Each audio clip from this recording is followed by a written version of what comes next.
Un homme sans outils ne peut pas travailler. Un homme avec des outils peut travailler.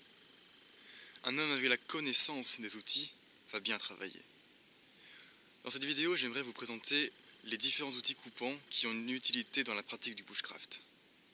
Je ne parlerai pas de marque en particulier, il y a déjà assez de vidéos sur le net qui comparent tel ou tel modèle. Moi, je voudrais juste revenir à l'essentiel, revenir sur l'objet lui-même. Comment l'utiliser, pour quelle fonction a-t-il été créé et qu'est-ce qu'on peut fabriquer avec.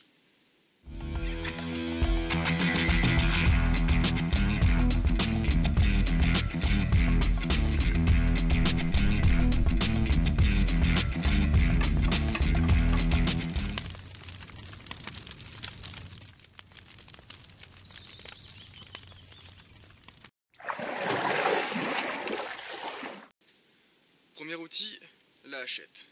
C'est un outil extrêmement polyvalent qui sert à tout.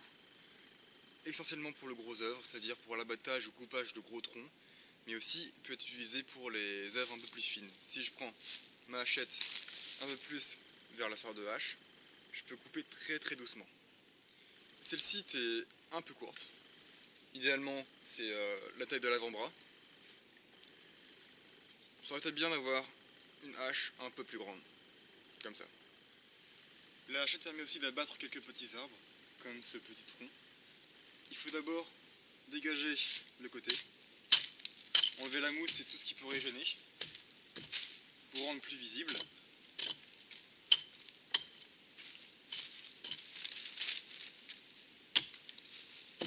Et le premier entaille se fait à la base. Ça ne sert vraiment à rien si vous coupez ici, vous perdez tout ça de bois. Une première encoche, ici. Mettez-vous à genoux si nécessaire. Dégagez un peu les lieux.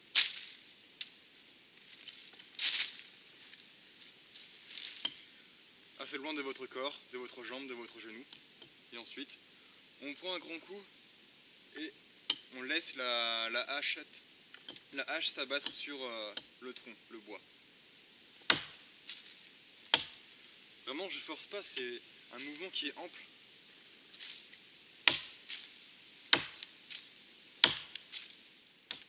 Après quelques entailles dans ce sens-là, il faut que j'en fasse perpendiculaire à l'arbre, voire un petit peu de biais. Mais c'est pas toujours évident.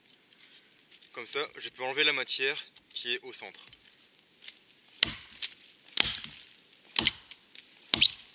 Et on recommence. D'en haut, d'en bas.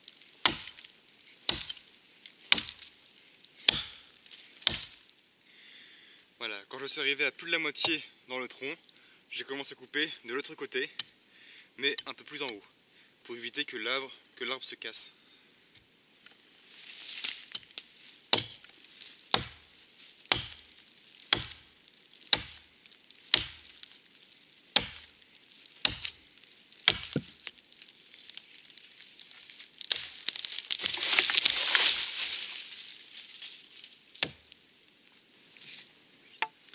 La hachette est aussi utilisée pour fendre des petits morceaux de bois.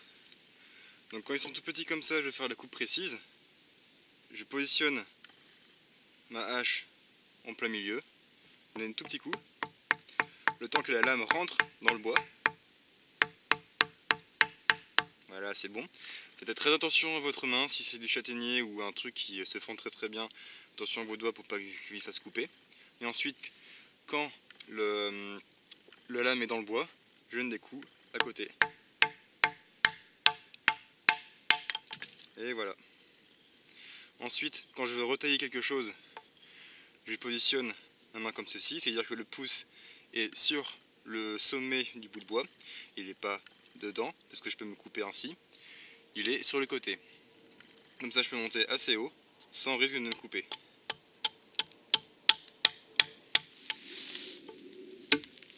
Quand je parlais de la polyvalence de la hachette, c'est qu'on peut faire vraiment tout avec. Même couper des fins morceaux de bois. Alors là j'ai planté dedans, il faut bien sûr bien l'affûter. Et ensuite,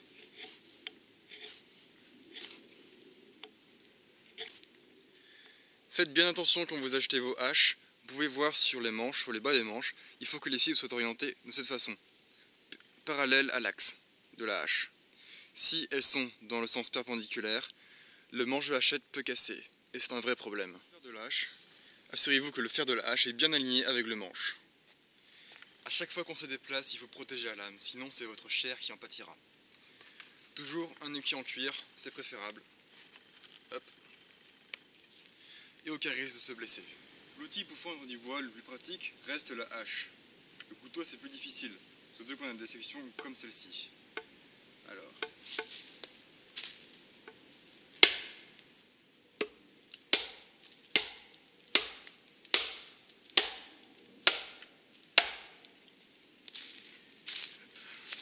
Et quand ça coince, on utilise des coins.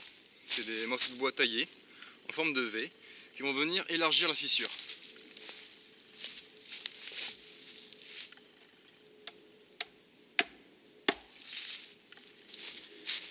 Et ça évite de trop abîmer la hache.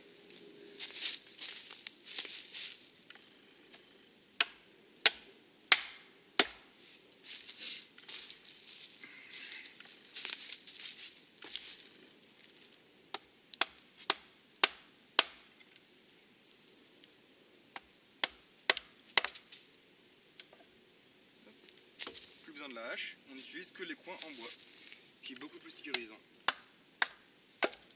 Et voilà.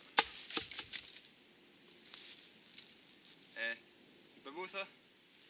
Donc, toujours dans les gros œuvres, la hache peut aussi servir à aplanir quelques surfaces.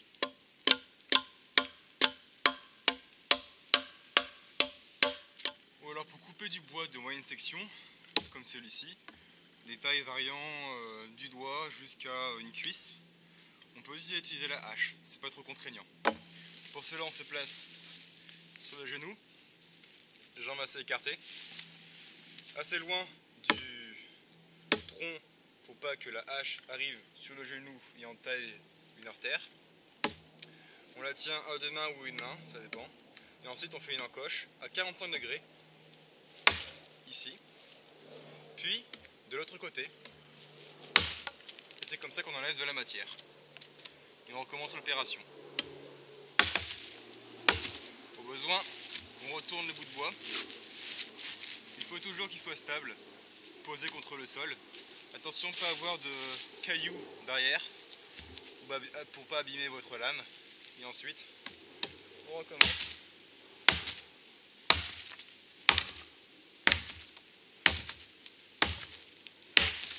Pas besoin d'aller jusqu'au bout. Hop. Là, c'est cassé, c'est bon.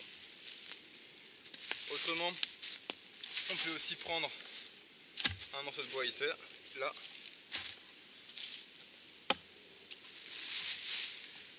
L'avoir comme support.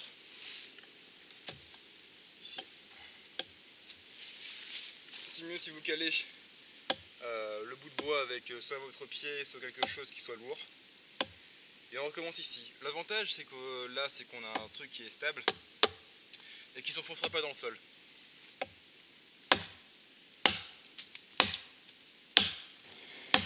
Il y a aussi une autre technique pour fendre du bois avec toujours la hache. C'est de disposer une grande bûche qui soit stable par terre. Comme ça. Ensuite, toujours position stable à genoux. Alors il faut bien viser la première fois. Voilà. Elle est toujours dedans. Et ensuite, je garde le manche de la hache et le bois collés l'un contre l'autre. Et je tape. Voilà. Ensuite, un mouvement sur le côté. Et je forme mon bois de cette façon. Très très simple et très très sécuritaire.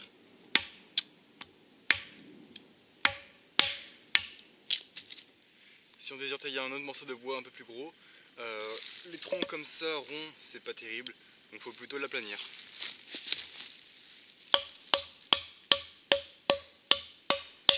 Je fais des entailles successives, côte à côte, et ensuite je passe de l'autre côté.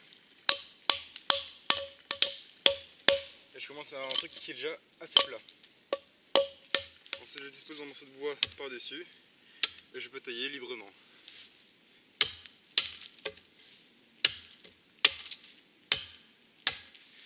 Quand je disais que la hachette était très très polyvalente, c'est qu'on peut tout faire avec.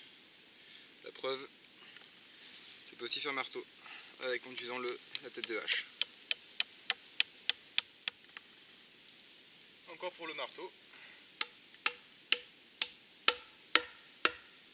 Et pour finir aussi, une habitude que j'ai prise lors de mes voyages, c'est que je prends uniquement le fer de hache pour partir. Donc ça veut dire que je fais le manche sur place, comme ça je gagne du poids.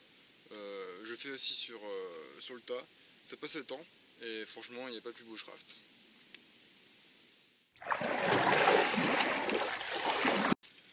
Pour la scie à bûche, je la transporte ainsi. Je l'ai fait. En fait, je n'achète que la lame, qui est protégée ici par un plexiglas. Elle coûte 7-8 € dans les magasins de bricolage ou de jardinage. Et j'achète que ça. Le reste, je le fais sur place.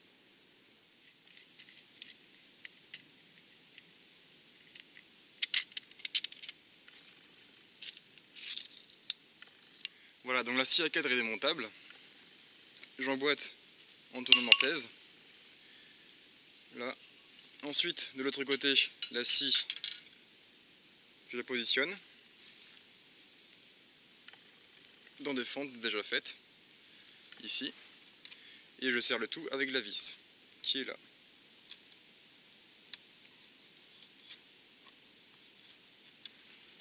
Voilà, comme ça, on met la vis. Quand elle est mise, il n'y a plus qu'à serrer avec ce bout de bois au milieu.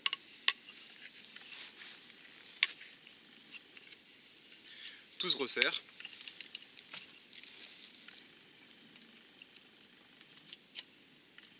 Là, encore un tour. Et voilà. Elle est bloquée.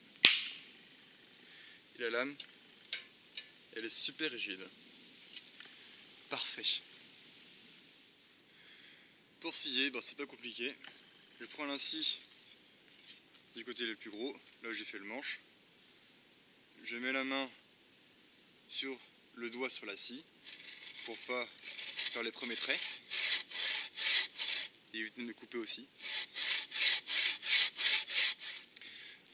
Quelques conseils sur la pratique de la scie. On peut faire des petits coups comme ça là. Ça sert à rien, vous faites rien. Faire des grands coups tout du long. Au moins utiliser toute la longueur de la scie. Il faut aussi bien vérifier que la lame ne soit pas coincée. Souvent, quand ce bout de bois là est plus haut, plus bas justement, la lame, le bout de bois ici peut remonter et coincer la lame ici, vous pouvez la casser. Auquel cas, si c'est le cas, mettez des morceaux de bois ici, mettez des coins et enfoncez-les. Sinon, il vaut mieux avoir plutôt le bout de bois là qui est lâche et qui va tomber tout seul. Ça va entraîner sous son propre poids et il va se casser de lui-même.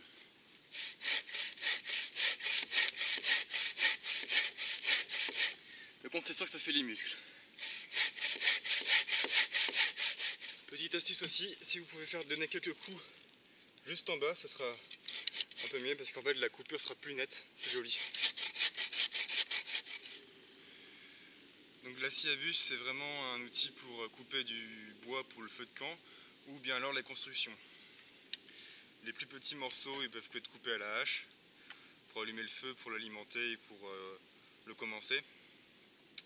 Mais dès qu'on a besoin des plus grosses sections, comme celle-ci, pour faire une charpente ou pour faire durer le feu toute la nuit, la scie à bûche, ça demande un peu moins d'effort et c'est peut-être un peu plus rapide. Il faut bien l'aiguiser et ça fait son job. C'est cool. Voilà, quand je parlais de sécuriser le bout de bois avec la main, c'est quand on n'a pas d'établi, ou pas encore, et on cale le bout de bois entre une jambe et l'autre, ainsi.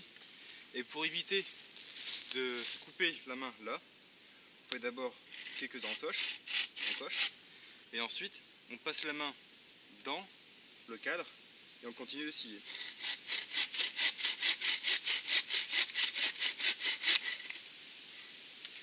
Et comme ça, c'est vraiment impossible de pouvoir se couper la main. Garanti.